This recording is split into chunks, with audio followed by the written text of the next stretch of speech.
Dieu me parle d'une chose que je ne comprends pas. Mais c'est comme si Dieu me dit qu'il y a de l'hérésie qui est en train de rentrer dans l'adoration. Mais je ne comprends pas. Il me dit une chose que je ne comprends pas. Il me le dit maintenant, mais je ne comprends pas. Je ne sais pas c'est quoi. Je ne sais pas c'est quoi. Mais c'est comme si Dieu me montre que les gens vont adorer, mais de façon hérétique. Mais je ne sais pas, parce que je ne chante pas. À tous les adorateurs, faites attention. Jamais une doctrine vient établir un modèle, une manière de faire. Si une manière de faire est en train de venir, il faut faire très attention.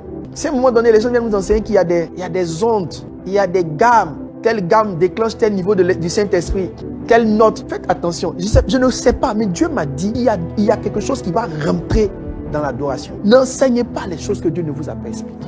Ne vous demande pas. N'enseignez pas les choses que Dieu ne vous a pas expliquées. Ne faites pas entrer le fétichisme dans l'adoration. Ce n'est pas une note particulière qui fait bouger le Saint-Esprit. Dans la chambre où il n'y avait pas de piano, il est descendu. Ce n'est pas un truc particulier qui va commencer à introduire l'esprit de guérison. Si un jour tu chantais, que quelqu'un a joué une note et qu'il y a eu des manifestations, il ne faut pas l'établir. Il faut être conduit par l'esprit.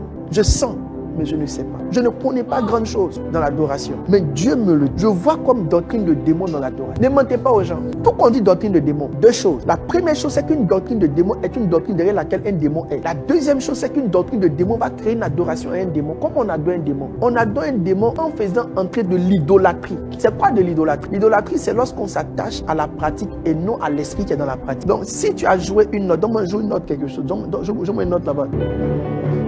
Maintenant, quand tu sens, tu fais un mouvement façon là. Prenons par exemple ça. Il ne faut pas que quelqu'un va dire que dans le règne de l'esprit, les changements de trucs font intervenir l'ange. Je vous en supplie, faites attention. Soyez modeste, soyez modeste. Soyez modeste. Soyez modeste. Soyez modeste. Je l'ai vu dans l'esprit. Je l'ai vu dans l'esprit. Faites attention. Parce que vous allez faire des trucs. Ça va s'uniformiser. Après maintenant, on va l'enseigner. Les enseignements sur les ondes, sur les notes. Tel machin ou bien le tel machin, c'est ça qui déclenche. Rien ne déclenche. C'est Jésus. C'est Jésus. C'est Jésus. Ne faites pas. Demandez à Gédéon. Il a construit une statue. Les gens sont venus adorer la statue. Envoyons les gens vers Jésus. Si une chose a marché aujourd'hui, Dieu a permis. Si ça marche demain, ça marche avec toi seul.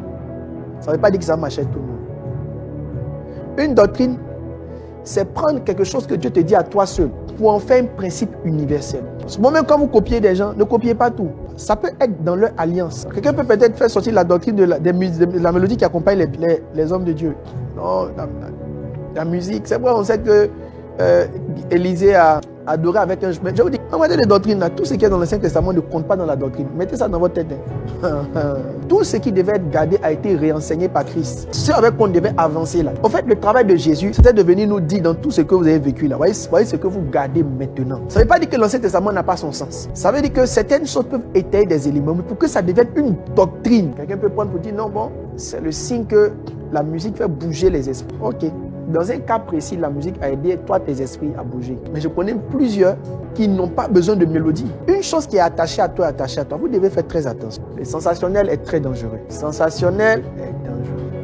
Je vous parle, et puis pendant que je vous parle, moi aussi, je me parle à moi-même. J'aurais pu garder ces choses pour moi, mais je le partage pour que nous tous, on veille sur nous-mêmes. Ces derniers temps, j'ai vu beaucoup de grands serviteurs de Dieu venir se repentir. Non, j'avais enseigné ça, ça n'a plus son sens. J'avais enseigné ça, ça n'a plus son sens. J'ai vu beaucoup de serviteurs de Dieu faire ça. Si des gens qu'on a eu comme modèle peuvent venir dire qu'ils se sont trompés, nous qui venons là, on n'a qu'à venir doucement. Et soyons sobres. Soyons sobres. Dieu m'a montré que les expériences ne peuvent pas entrer dans la ligne de la doctrine.